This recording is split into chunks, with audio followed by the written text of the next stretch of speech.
ಈ ನಡುವೆ ದೇವೇಗೌಡರು ರೊಚ್ಚಿಗೆದ್ದಿದ್ದಾರೆ. ಅವರೊಂದು ಮಾತನ್ನು ಹೇಳಿದ್ದಾರೆ, ನನ್ನ ತಾಳ್ಮೆ ಪರೀಕ್ಷೆ ಮಾಡೋದು ಬೇಡ, ಪ್ರಜ್ವಲ್ ರೇವಣ್ಣ ಎಲ್ಲಿದ್ದರೂ ಕೂಡ ಬಂದು SIT ಮುಂದೆ ಶರಣಾಗಬೇಕು. ಇದನ್ನು ಎಕ್ಸ್ ಖಾತೆಯಲ್ಲಿ ಹಂಚಿಕೊಂಡಿದ್ದಾರೆ ದೇವೇಗೌಡರು. ಇದೊಂದು ಮಹತ್ತರ ತಿರುವು.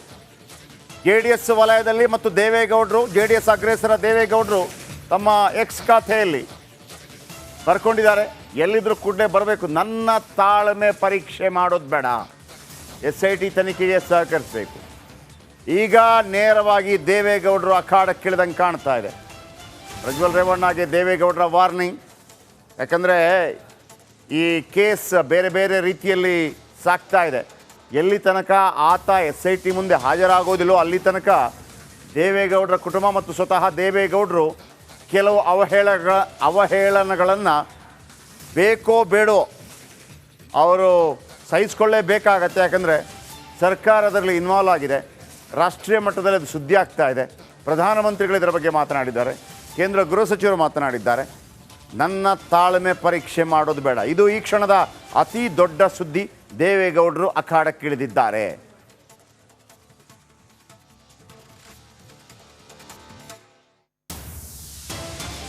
ಎಲ್ಲಿದ್ದರೂ ಕೂಡಲೇ ವಾಪಸ್ ಬರಬೇಕು, SIT ತನಿಖೆಗೆ ಸಹಕಾರ ಕೊಡಬೇಕು ಅಂತೇಳಿ ದೇವೇಗೌಡರು ಎಕ್ಸ್ ಖಾತೆ ಅಂತಂದರೆ ಮೊದಲು ಟ್ವಿಟರ್ ಏನಿತ್ತು, ಅದೀಗ ಎಕ್ಸ್ ಖಾತೆಯಿಂದ ಬದಲಾಗಿದೆ.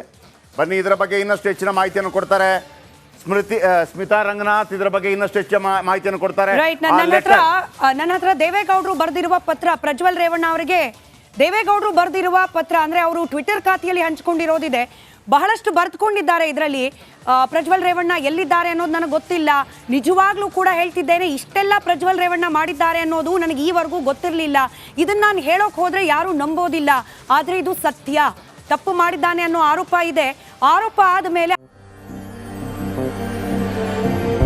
ನನ್ನ ನೆಲದ ಭಾಷೆಯು ದೂರ ಬಲು ದೂರ, ಈ ಮನಕಂತೂ ದಾರಿ ತೋರುತ್ತಿದೆ. ಆ ಭಾಷೆಯದೇ ಬೆಳಕು ಬೆಳಕುವ ಬೆಳಕು ಬೆಳಕುವ. ದೂರ ಎಷ್ಟೇ ಹೋಗಿ ಈ ಭಾಷೆಯಿಂದ ದೂರವಾಗಲಾರಿರಿ. ವಿಮಲ್, ನಮ್ಮ ಭಾಷೆ ಕೇಸರಿ. ಆತ ಬಂದು ತನಿಖೆಯನ್ನ ಎದುರಿಸಬೇಕು. ತನಿಖೆ ಎದುರಿಸದೆ ಹೋದ್ರೆ ನಮ್ಮ ಇಡೀ ಕುಟುಂಬದ ಪಾಲಿಗೆ ಆತ ಏಕಾಂಗಿಯಾಗಿ ಉಳಿತಾನೆ. ಅವನನ್ನ ನಮ್ಮ ಕುಟುಂಬ ಸದಸ್ಯ ಅನ್ನೋದನ್ನ ಕೂಡ ನಾನು ಮರಿಬೇಕಾಗತ್ತೆ. ಹೀಗಾಗಿ ಇದು ಆತನಿಗೆ ನಾನು ಕೊಡ್ತಾ ಇರುವ ಕೊನೆಯ ಎಚ್ಚರಿಕೆ ಅನ್ನೋ ಅರ್ಥದ ಮಾತುಗಳನ್ನ 3ನೇ ಪಾರದಲ್ಲಿ ಬರ್ಕೊಂಡಿದ್ದಾರೆ. ಅದೊಂದ್ಸತಿ ಕ್ವಿಕ್ ಆಗಿ ಓದ್ಬಿಡ್ತೀನಿ. ಈ ಸಂದರ್ಭದಲ್ಲಿ ನಾನು ಈಗ ಒಂದು ಕೆಲಸ ಮಾಡಬಲ್ಲೆ, ಅದೇನಂತಂದ್ರೆ ಪ್ರಜ್ವಲ್ ಎಲ್ಲಿದ್ರೂ ಬಂದು ಪೊಲೀಸರ ಮುಂದೆ ಶರಣಾಗು, ವಿಚಾರಣೆಯನ್ನ ಎದುರಿಸು, ಯಾವುದೇ ಮುಲಾಜಿಲ್ಲ, ಮರ್ಜಿ ಇಲ್ಲ. ಇದು ನಾನು ನಿನಗೆ ಕೊಡ್ತಿರುವ ಕಡೆಯ ಎಚ್ಚರಿಕೆ ಅಂತ ಹೇಳಿ ತಿಳಿಬೇಕು. ಈ ಎಚ್ಚರಿಕೆಯು ಮನ್ನಣೆ ಕೊಡದೆ ಹೋದಲ್ಲಿ ನನ್ನ ಮತ್ತು ಕುಟುಂಬದವರೆಲ್ಲರ ಕೋಪವನ್ನ ಎದುರಿಸಬೇಕಾಗತ್ತೆ. ಪ್ರಜ್ವಲ್ ಅವನು ಎಸಗಿದ್ದಾನೆ ಎನ್ನಲಾದ ತಪ್ಪನ್ನ ತೀರ್ಮಾನ ಮಾಡಲಿಕ್ಕೆ ಕಾನೂನಿದೆ. ಆದರೆ ಈ ಎಚ್ಚರಿಕೆಯನ್ನ ಅವನು ತಲೆ ಬಾಗದೆ ಹೋದಲ್ಲಿ ಅವನು ಮನೆಯವರ ಕಣ್ಣಲ್ಲಿ ಏಕಾಂಗಿ ಆಗೋದ್ರಲ್ಲಿ ಸಂದೇಹ ಇಲ್ಲ. ಈ ಬಗ್ಗೆ ಅವನಿಗೆ ಏನಾದರೂ ಗೌರವ ಇದ್ರೆ, ನನ್ನ ಬಗ್ಗೆ ಏನಾದರೂ ಗೌರವ ಇದ್ರೆ ಕೂಡಲೇ ಹಿಂದಿರುಗಬೇಕು ಅಂತ ಹೇಳಿ ಬರೆದಿದ್ದಾರೆ ದೇವೇಗೌಡರು. 18ನೇ ತಾರೀಕು ಪತ್ರಿಕೆ ಏನು ಮಾಧ್ಯಮದವರ ಮುಂದೆ ಫಸ್ಟ್ ಸ್ಟೇಟ್ಮೆಂಟ್ ದೇವೇಗೌಡರು ಕೊಟ್ಟಿದ್ದು, ಈ ಪ್ರಕರಣದಲ್ಲಿ ಕಾನೂನುಬದ್ಧವಾಗಿ ತನಿಖೆ ಆಗಬೇಕು, ಅದರಲ್ಲಿ ನಾವು ಯಾವುದೇ ರೀತಿಯಾದ ಹಸ್ತಕ್ಷೇಪವನ್ನ ಮಾಡೋದಿಲ್ಲ ಅಂತ ಹೇಳಿ ಅದನ್ನ ಮತ್ತೊಮ್ಮೆ ಪ್ರಸ್ತಾಪ ಮಾಡಿದ್ದಾರೆ. ನಾನು ಅವತ್ತೇನು ಹೇಳಿದ್ದೆ, ಇವತ್ತು ಕೂಡ ಅದನ್ನೇ ಹೇಳ್ತಾ ಇರೋದು, ಕಾನೂನಾತ್ಮಕವಾಗಿ ತನಿಖೆಗೆ ಒಳಪಡಲೇಬೇಕು. ಅದು ಪ್ರಜ್ವಲ್ ರೇವಣ್ಣ ಆದರೂ ಸರಿ, ಯಾರೇ ಆದರೂ ಸರಿ. ಇಷ್ಟು ವರ್ಷಗಳ ಶ್ರಮದ ಜೀವನ, ರಾಜಕೀಯದಲ್ಲಿ ನಾನು ಶ್ರಮಿಸಿದ್ದೇನೆ. ಪಕ್ಷದ ಬೆಂಬಲಿಗರು, ಕಾರ್ಯಕರ್ತರು, ಹಾಸನ ಮಂಡ್ಯ ಭಾಗದ ಜನ ಎಲ್ಲರೂ ಕೂಡ ನನ್ನ ಹಾಗೆ ನನ್ನ ಕುಟುಂಬಸ್ಥರ ಬೆನ್ನಿಗೆ ಬೆನ್ನಾಗಿ ನಿಂತಿದ್ದಾರೆ. ಅವರಿಗೆ ದ್ರೋಹ ಮಾಡಿದಂತೆ ಇನ್ ಕೇಸ್ ಪ್ರಜ್ವಲ್ ಬರದೆ ತನಿಖೆಗೆ ಒಳಪಡದೆ ಹೋದ್ರೆ ಅಂತ ಹೇಳಿ ಬರೆದುಕೊಂಡಿದ್ದಾರೆ. ಗೊತ್ತಿಲ್ಲ ದೇವೇಗೌಡರ ಈ ಪತ್ರಕ್ಕೆ, ಭಾವನಾತ್ಮಕವಾದ ಪತ್ರಕ್ಕೆ ಇನ್ಫ್ಯಾಕ್ಟ್ ಇದಕ್ಕಾದ್ರೂ ಮುಲಾಜ್ ಕೊಡ್ತಾರಾ ಪ್ರಜ್ವಲ್ ರೇವಣ್ಣ ಅವರು ಅಂತ ಹೇಳಿ.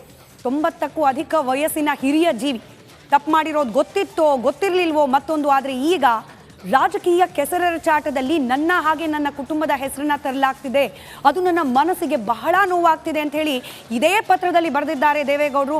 ಬಹುಶಃ ಇದಕ್ಕಾದ್ರೂ ಕರಗ್ತಾರ ಪ್ರಜ್ವಲ್?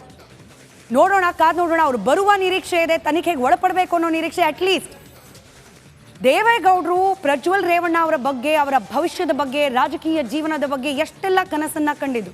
ಪ್ರಜ್ವಲ್ ರೇವಣ್ಣ ಅವರಿಗೆ ಟಿಕೆಟ್ ಕೊಡಬೇಡಿ ಅಂದಾಗಲೂ ಕೂಡ ಕುಮಾರಸ್ವಾಮಿ ಅವರೇ ಅದನ್ನು ಹೇಳ್ಕೊಂಡಿದ್ದಾರೆ.